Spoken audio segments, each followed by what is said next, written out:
Juliet?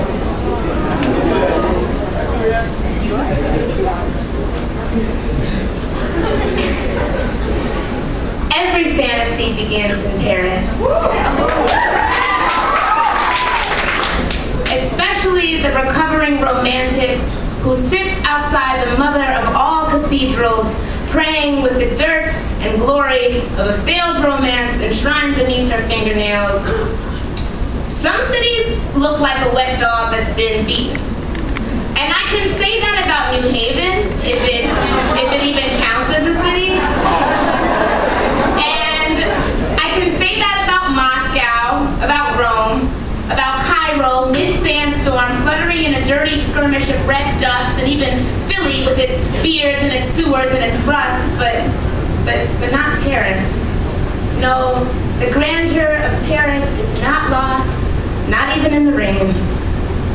My second night, jet-lagged and heart-sore, I sat up writing after I awoke, soaked from a dream where you made love to me. Your body laid over me like an ocean trying to keep the secret of sand, the waves, saying to the land that you are not gold, but you belong to me. Even now, you belong to me.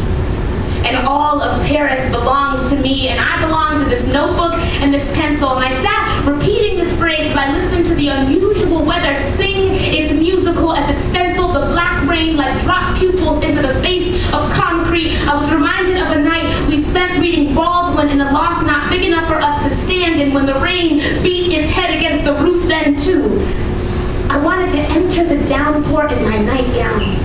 Let it drown me in the nostalgia that I am yet too young to make a mantra of. Let it chase me through the cobbled streets, sleek with Parisian lights. Let it find me weak with love and guillotines and truffled mushrooms and love and salty salt and sidewalk cafes and love. I mean, did I mention love? I mean, Paris is a place where the lingerie shops are named Darjeeling. If that doesn't make you think of sleeping next to a woman and then waking up next to that same woman and then kissing her with the mouth of morning and then together making tea, I don't know what does. With the clouds passing overhead in a parade of gray mist, I waltzed with my mother from Napoleon's tomb to the cheek of the Mona, through the bare Tuileries gardens decorated with not a single flower, but I waltzed with her. Past the statue of workmen looking like a choir of bronze ghosts, past the gossiping fountains and the homeless woman shouting at the top of her lungs that this chair belongs to me and all the Louvre belongs to me, and it did. It was made for the rich, but ever since it was the unspoken home of people who need to remember and to forget, and I am remembering to forget you as best I can, but damn it, you belong to me. If only between the shoulders of September, if only for the wisp of fall, those days spent walking downtown with you, I could wrap my arms around the whole bouquet of autumn, but you didn't stay. Anyway, we waltzed, my mother and me, and when she grew tired, I danced by myself without music or a lover's arms at all, never fearing looking like a fool because people understood that I was American and this was Paris with its star-shaped heart, with its alive with its people in carousels and Ferris wheels and all the palaces decorated with gold leaf and all the lollipop-shaped trees and all the couples pruning each other with their kisses and all the well-clad children learning that puddles are good for footprints, writing their names in the mud like these boots, they belong to me and I belong to this earth, and everyone deserves to fall in love in Paris, if not forever, then at least once. The city is so romantic. You called me while I was there. You asked me how romantic.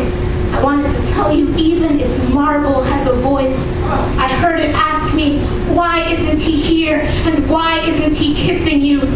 My heart exploded into a champagne bottle full of tears. I said, because he doesn't love me the same. Then it said, you fool. Did you forget I belong to you?